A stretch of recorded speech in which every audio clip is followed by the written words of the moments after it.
Every time. We're not drinking foot wine this time. Readies? Yes. Setties? Yes. Go! And It's we're back. going. It's going. Don't touch me. It's going. Hi, friends. Welcome back. Obviously, this is the three sexy, lovely vixens of Dick Talk and Mimosas. Mm-hmm. I'm Amanda. I'm Anna. She's got a mouthful of chocolate strawberries. She's got a mouthful of something. It's chocolate. I'm Jennifer. And on this episode, we shall talk about, family dynamics and relationships and how that plays a part in your relationships, your intimate relationships, right? Really, what's daddy issues? What would you say a daddy issue is? Not having a good relationship with your dad, and just kind of how that reflect on the men that you pick as you grew up. Right. Because, I think every girl, whether they like it or not, honestly, there's subconsciously or consciously a link between your dad or your father figure in general and how that, reflects who you choose as a partner later on, whether it's a man or a woman. But they say a woman will subconsciously choose a man or a partner who reminds them of their father. Right. I do not want anyone to remind me of my dad. However, I've made a lot of bad choices, and obviously through like all the self-work that I've done or whatever, I discovered that I was picking partners that reminded me of my dad. I feel like I have too. Do you feel like that? I definitely have dated some people who remind me of my dad in some way. Like I have a really good relationship with my dad, and he's a wonderful man. So yeah, and it's perfectly okay too. It's not like every dad is bad, and that means every girl's gonna pick some partner that's bad, or only pick partners based on their father's worst traits. It can be good too. Yeah, and that's why you've picked like a bunch of like good men, and you've had good relationships, and you're not bitter like us. I mean, I don't know. I've dated one narcissist in my life, and that was several years ago, and I recognized that pretty early on, and I dumped him because he wasn't treating me well. And that's a whole episode, by the way, on toxic narcissism. That's a whole episode. Yeah. But shout out to the good fathers out there who are, bringing up their daughters well and providing an example of how a woman should be treated, how a man should treat a woman, I should say. Yes.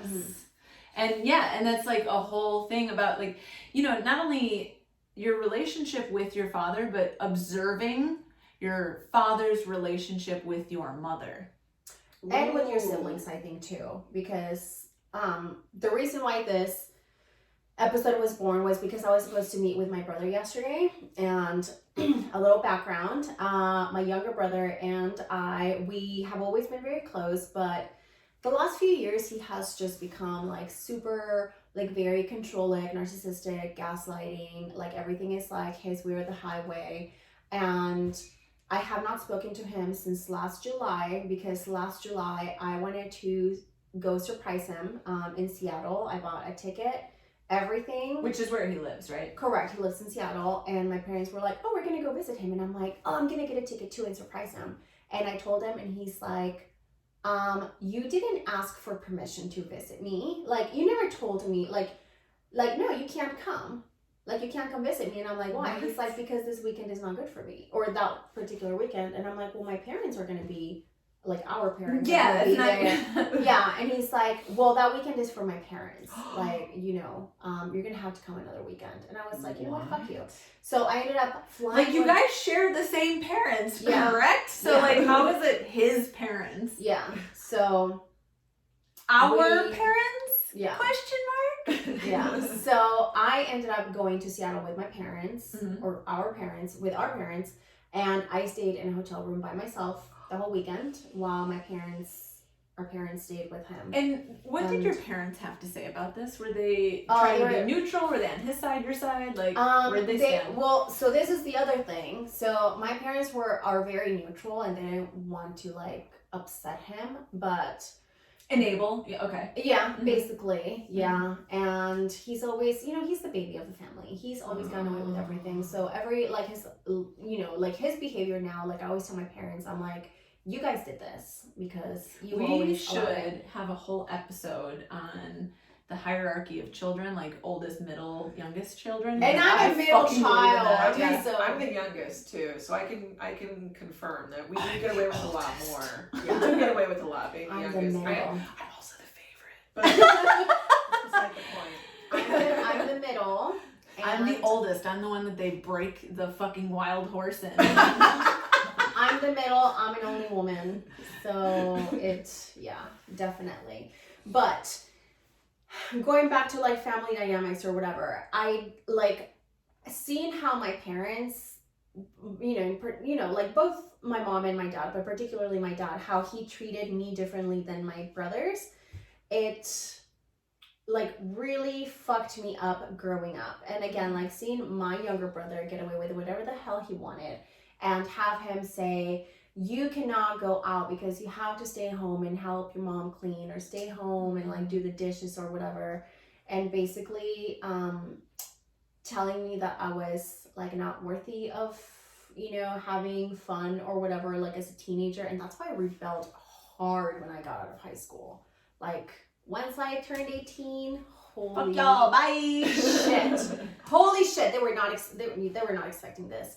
But I also saw, so this might be like, I'm kind of like all over the place, but for example, my dad cheated on my mom 3 times, right? I think I might have told you girls, but the last time that it happened many years ago, like I see his treatment of my mom and I'm like, wait, I allow men to treat me like that. I mean, many years ago. Mm-hmm. So just like seeing all the similarities is very, obviously you don't see them at the time because you're like, I would never allow a man to treat me like that. And then you're like, oh shit, I'm dating my dad. But it's very complex. Yeah. It's not like just like that simple, like, my dad cheated on my mom, therefore I'm not going to do that. Like there's so many layers to that. And I think, I don't know, do you guys feel that you are in some way like I don't know, I don't want to say like following in your mom's footsteps, but any similarities with your mother's, right? Oh, 100%. Yeah. Yeah. Because, my mom is an angel. She's always been like a amazing mom and a housewife and a, wife. So I kind of like followed after her and always wanted to like be the pleaser, be like the servant, and also like that's my thing, like just my you're a my nurse. personality. Yeah. So I'm always like trying to please, and that's why I always kept falling for these guys that ended up being like my dad, because I was always trying to please them regardless of how they treated me. I don't know. It's very fucked up in the head. Yeah. Do you find similarities with yourself, either in the men that you seek or the woman that you are? I definitely see similarities between myself and my mom. And some good, some not great. I love that she calls you Jenny. My mom so calls cute. me Jenny. My parents call me Jenny. My childhood friends call me Jenny. If you call me Jenny now, I'd be like, who the fuck are you? Yeah. Get out of third here. grade together. Yeah. But my mom, so it's funny because like a couple years ago, she was dating someone, and she was upset because he wasn't texting her enough. And she would constantly text him, and she just wasn't getting like the response that she wanted. And I think about myself, I'm like, oh my god, That's you. oh my god, I'm my mother, because my love language is words of affirmation, and I'm always feeling like I'm not getting enough texts or enough words of affirmation, and that is my mom. And even our style of clothing, like she'll send me dresses in the mail and they fit perfectly and I love them, and it's like, oh my god, how do you know this? Like, I'm like your doll. like that knitted princess dress or blanket or whatever. This like knitted like princess dress that she Like bought crocheted. It Yeah, was like crocheted, and Like, oh, it's perfect. It's just my style. It was like Cinderella. No, I never actually wore that. Sorry, Mom, if she doesn't listen. She doesn't listen to a podcast called Dick Talk About Nonsense. But I love my mom. It's just scary how some things you notice, and it's like, oh my God, I am turning into my parents. Mm-hmm. I think so too, as we've gotten older. And I mean, like, aside from, one thing that I have noticed though is that, like, aside from like all the bad, you know, like the upbringing or whatever, like now as I've gotten older, I feel like I'm picking up like all the good stuff too. Mm-hmm. Like you're saying, you know, you pick up all the good things, like, let's say, I'm trying to think of like shit that my mom does. Like, I don't know, like cleaning, things like that, like all the good, Yeah. you know, the good traits. And I'm like, oh, that is such a thing that my mom does. But Yeah, something else I just remembered is something I noticed about what my dad was like or is like. So he's very funny. He used to cook a lot growing up. And those, so, I think, are both traits Those- in like every man you've ever been attracted to. Yeah. Like cooking and humor. I love funny guys. that and is true. Everyone cooks for you, I just realized. And I love guys that cook. Because so another similarity between my mom is my mom doesn't really cook a lot. She doesn't cook a lot. God bless her, she tries sometimes. And my dad did most of the cooking, and so I found myself like not really cooking a lot, and I'm really attracted to a man that can cook. So yeah, those are other things that I look for in partners, I guess. Are they funny and can they cook? Something just occurred to me too now, thinking about it. I think it also affects you as an individual, or it's affected me as an individual, like seeing how my parents treated me growing up, because it was very different than my siblings. I think growing up, I equated that to, okay, well, I'm not being treated fair at like my siblings, like my brothers, because again, like they were men. And I think that's why I was kind of like a shitty person before, where I'm like, well, I wasn't treated fair growing up. Like, I'm not going to treat humans fairly, like in general. Mm-hmm. Like whether it was like It's what you were taught. Yeah, like friends or, you know, co-workers or whatever, because of how, because of, you know, because it's like ingrained in your brain, like, well, you're not equal, and, you know, something that's going to be fair for you, it's not going to be fair for you. So I'm putting that out into the world. Like, I'm not saying like be mean or unkind or whatever, but just, like seeing, like now that I'm thinking about it, I'm like, oh yeah, like I used to treat people unfairly because I was treated unfairly.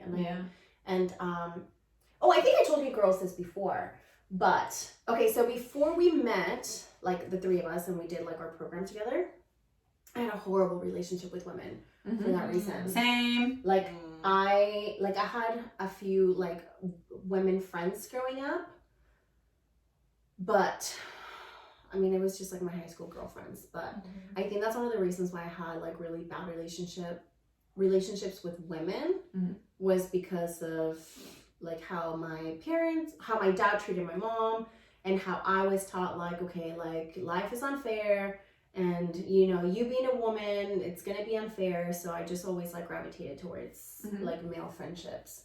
So same. I honestly can't remember anyone that my mom was friends with at all, like men or women or anybody. She was just like isolated all the time. And yeah, for a long time, especially when I was younger, I had no girlfriends at all. And you know, it's like, I wonder how much you try to compensate, if you will, for like the things that like it takes a long time to recognize what it is, right? Like I finally recognize, like my mom didn't have any female friends, I don't have any female friends, how do I fix this?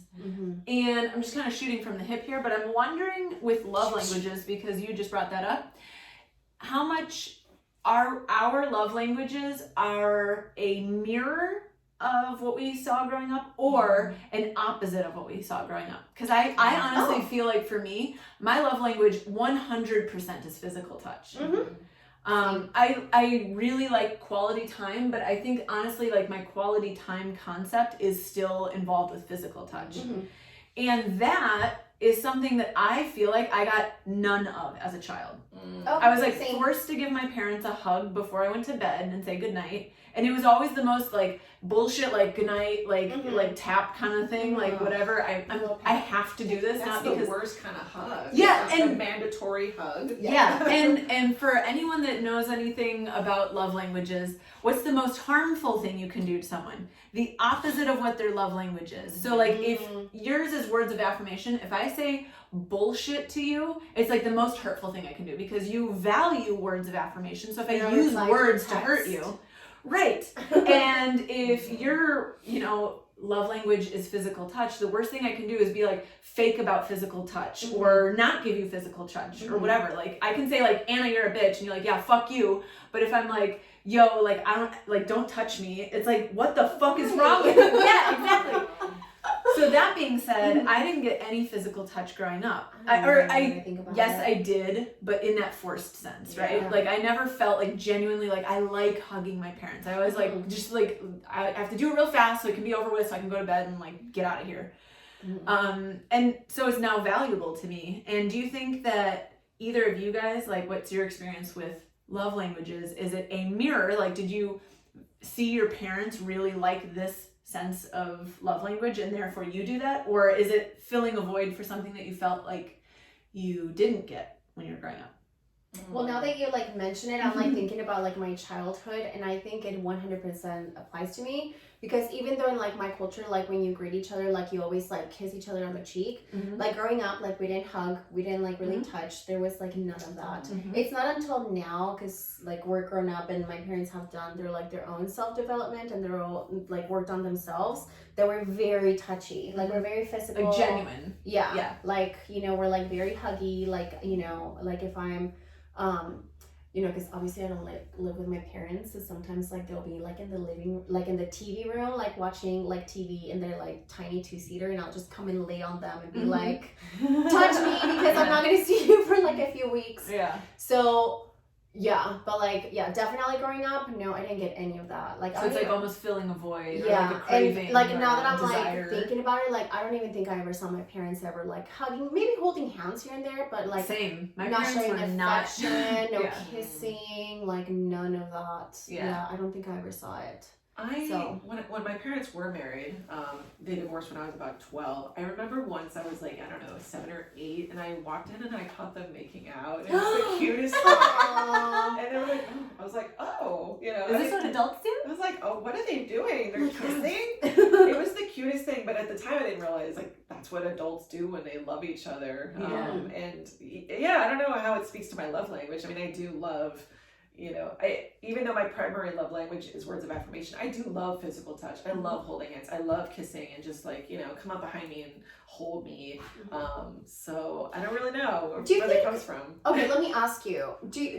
Like growing up, were your parents like, did they ever tell you like, I'm proud of you, or like things of like that? Is that like how they showed? Yeah, as well? I mean, I don't remember like specifically, but I think it was a very generally supportive household, and I was in like the marching band, and I remember they were generally supportive. Yeah, I was a theater nerd too. I did theater.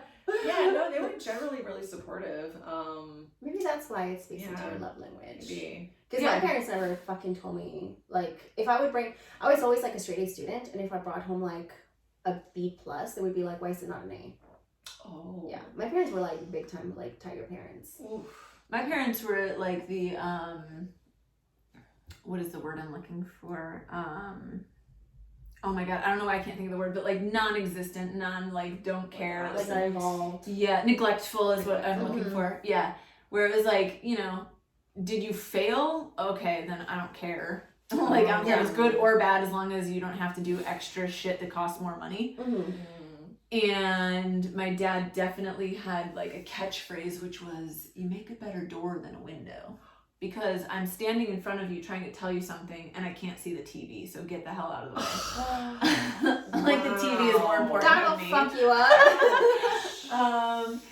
So here we are, speaking on daddy issues, right? And it's like this is the kind of shit that somehow gets like just caught in the back of your head where it's like, I'm not like finding boyfriends that tell me like you make a better door than a window and like are more involved with their TV than me. But like that still is in there somewhere where it's like I definitely have had in past relationships like struggles with feeling like a priority.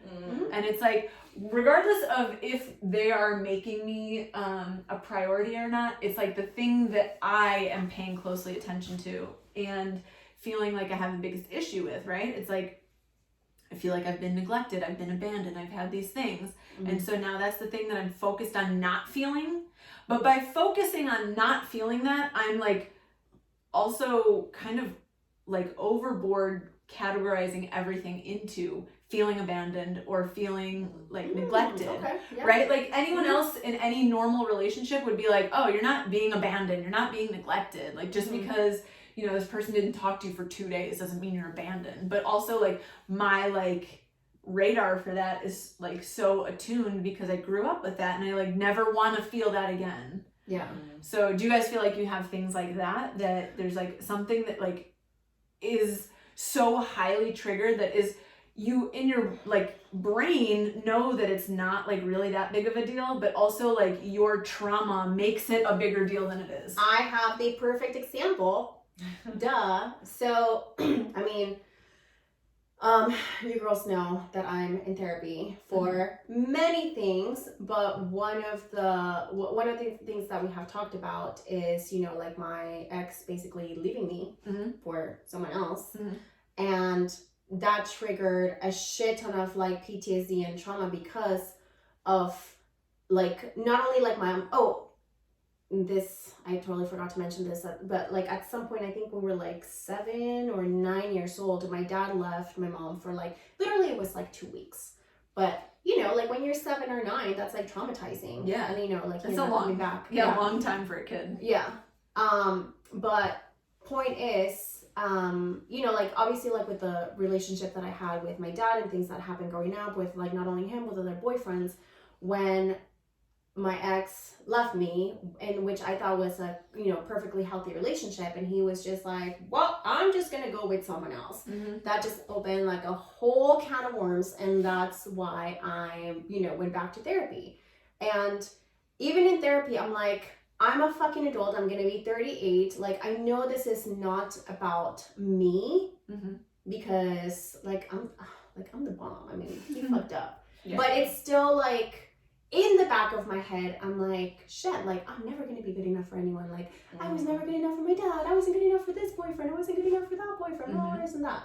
So it's like constant, a lot of the, like the exercises and things that we do, it's about like constant reminders, like, it's not you, this and that. And it's about, it's about what was happening to that person at the time. But as confident as I might be, like, oh yeah, like I'm the shit and why would you do that? Like in the back of my head, I'm like, well, everyone has walked out on my life, so why wouldn't he?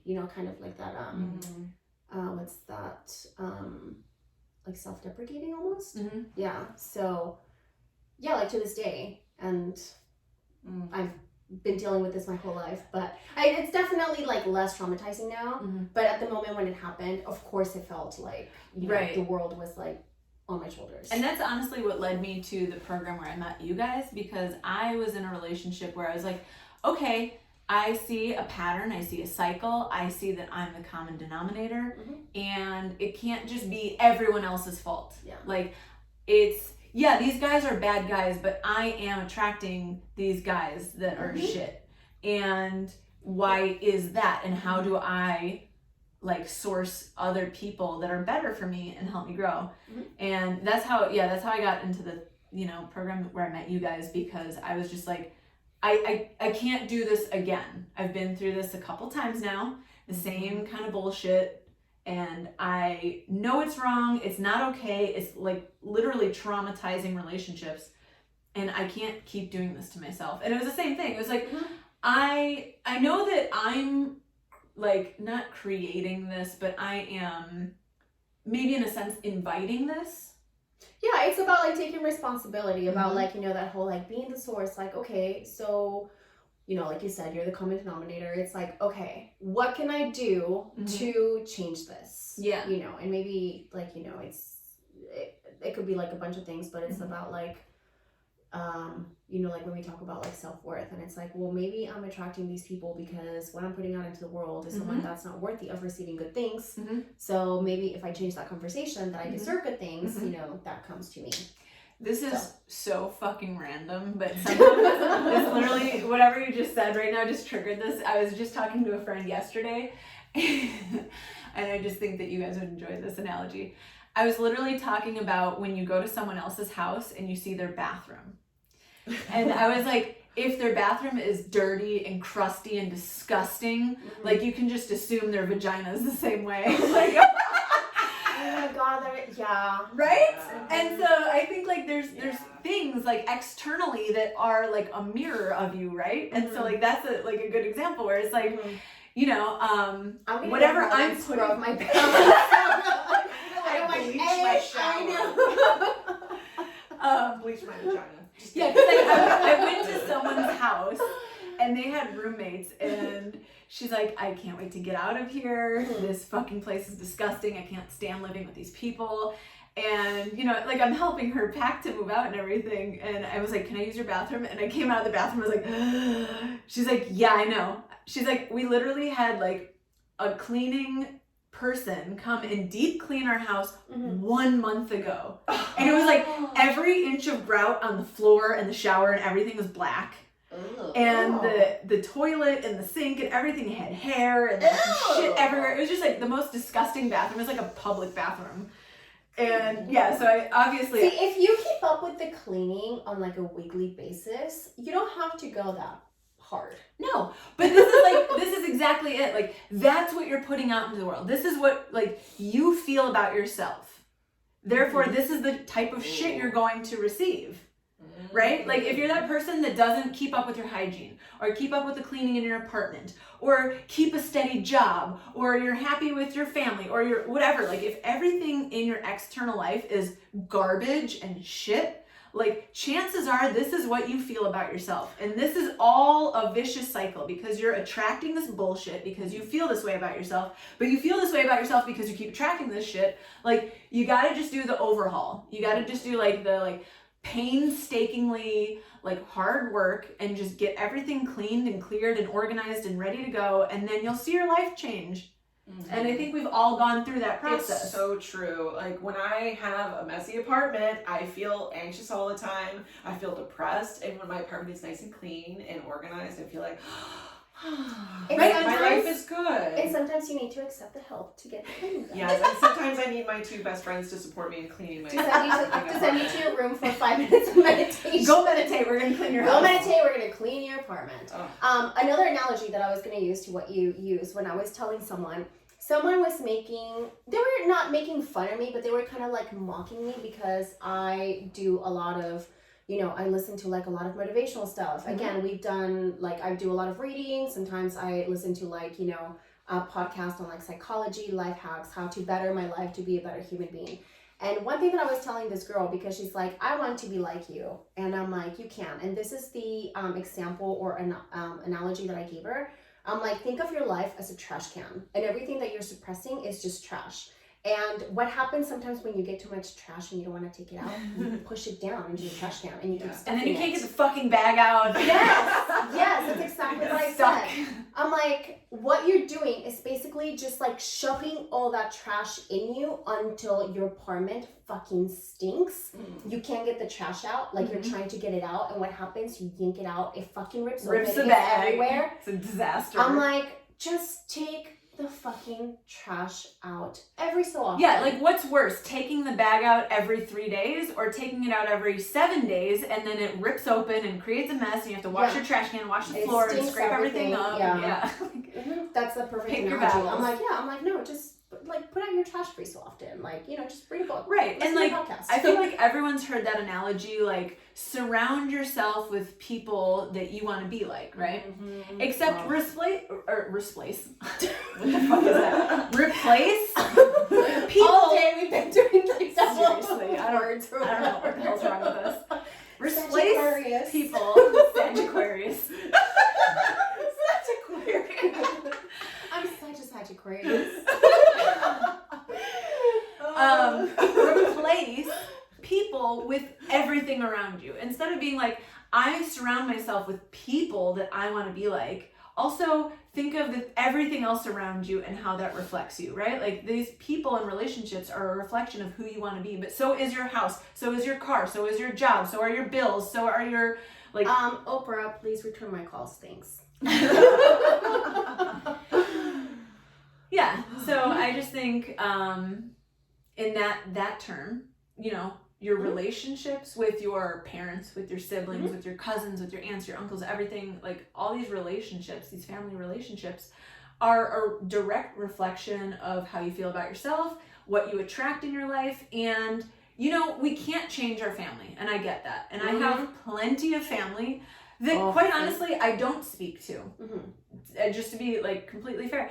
And, you know, I've tried and I've, you know, like wanted at least a neutral relationship with some of the people in my family. But at a certain point, it's like, I have to evaluate how I feel after every interaction with these people. And there's just this toxicness. And the only reason that it's like, okay, I believe that I like cut off. Toxicness or toxicity? Probably toxicity. Toxicness. Toxicity-ness. Toxicity. Oh, I like that. You know, it's one thing to be like, fuck them, they're assholes, I'm never talking to them. Because that's not taking responsibility. No. It's me trying to reach out, me trying to repair relationships, and it's not working. And then I say, you know what? I tried, I forgive you. Like, there's things that I'm not okay with that you did, but I forgive you. I accept the responsibility that I have within this problem, and I'm moving forward. Because being stuck in a rut is just as bad as like trying to force a relationship with someone who is constantly bringing you down, you know? And I have quite a few people in my family who are like that, who, you know, push off a lot of burden within our family onto me as if I am the sole, you know, caretaker of all relationships within my family. And it's not fair. Yeah. And to come back for full circle with like the daddy issues, it's not just for like women, it also works for guys, because circling back to the episode that we just recorded not that long ago, if by the time this episode comes out, like you will have listened to that. But what happens when like fathers don't have good relationships with their sons on how to treat women? What happens? Psychopaths. What happens? They don't respect women. They call you names. Like cunt or like bitch. cunt or vagina. Pussy. Yeah. And then they slide into your DMs and called you more names. Take your clothes off. Yeah. No thank you. They beg you for nudes and send dick pics. Yeah. And then, demand you to take your clothes off, and you say no. And they just say, no. I wish you don't have sons because you'll fuck their friends. Just because... That's a prime example of how you are a direct mirror of probably whatever the fuck toxic combination your parents are. And that's also a reflection of how you not only have absorbed all that toxic, like, role model, you know, you also have done nothing to change it. Because it's hard to change, I get it. But if you're making an effort and you do something shitty and someone calls you out on it, you're like, okay, you're right. Like, how can we meet in the middle? Like, I'm sorry, or whatever. Like, there's some sort of negotiation. But when you're just straight up like, fuck you, shut the fuck up, I don't want to hear it. Like, you have no concern for moving forward, for progressing yourself or any of your relationships. Yeah, including like friendships, because again, if you're like hanging out with like other dudes who treat women like that, you're not gonna like do anything to change it. But if you're hanging out with people who want you to be a better version of yourself and call you out and be like, bro, like that's not cool, then you might be like, yeah, that's right.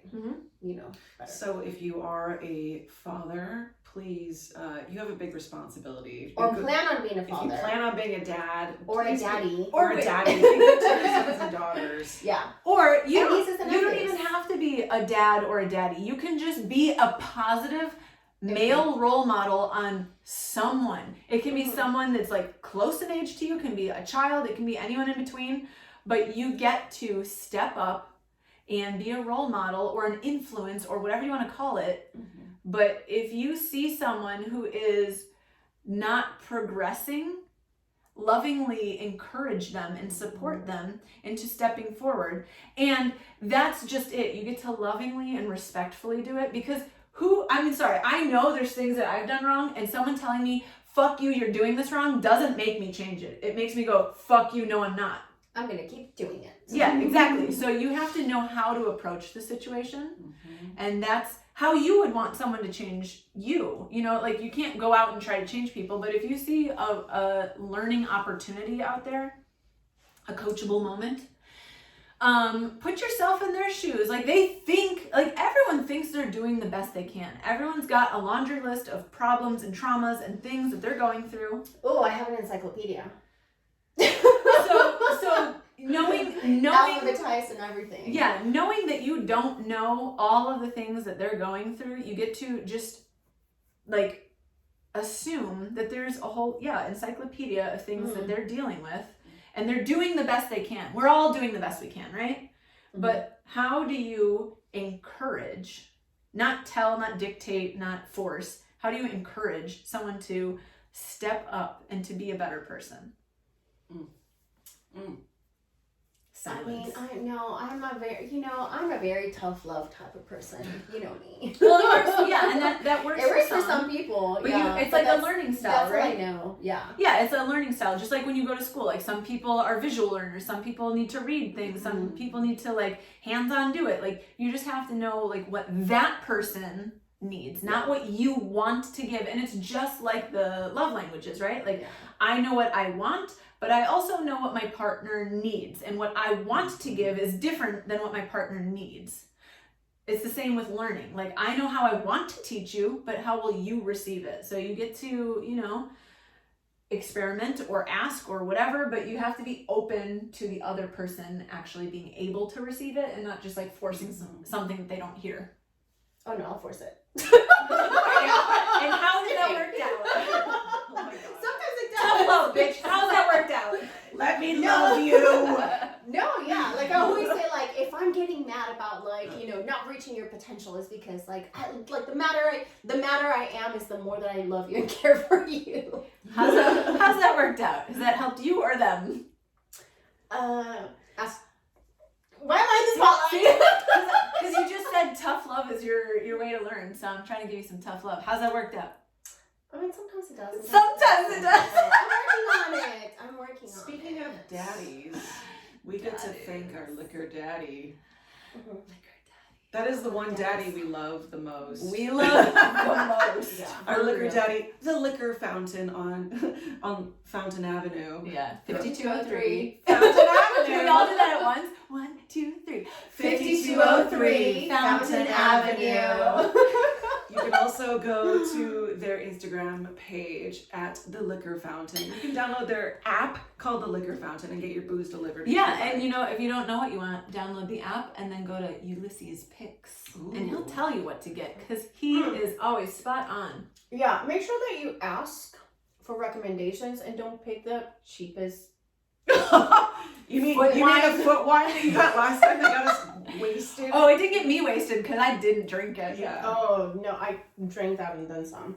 Anna But was yeah, so no. hungover the next day. It was Oh my hilarious. god. We were like, "Are you dead? Are you alive?" I was at work at 4 a.m. I had to be at work at 4 a.m. and I was dying. I Can't wait posted to on go home. Instagram. Oh. Yeah, but no, like ask them for the recommendations. They know what's best for you, and will not give you food water. It's like a doctor, right? You don't go I know what's wrong with me and I know how to fix it. You go to a doctor and you're like, yo, tell me what I need to do because you know best. You got degrees in this. That's them. The liquor doctor. The liquor doctor. Liquor daddy Prescribe doctor. me some alcohol, doctor.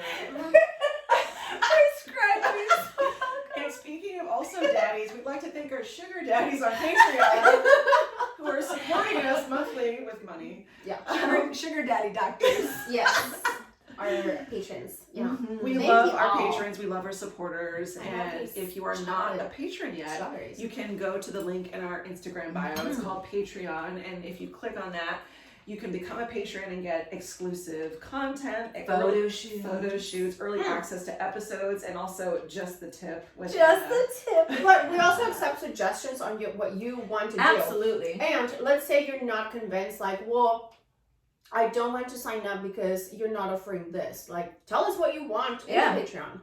Yeah. You know? We're open to suggestions. Yeah, we're open to feedback. Wide open. Yeah. Wide open. Yes. All right, and with that. Until next time. Bye. Go suck some dicks. Meow meow.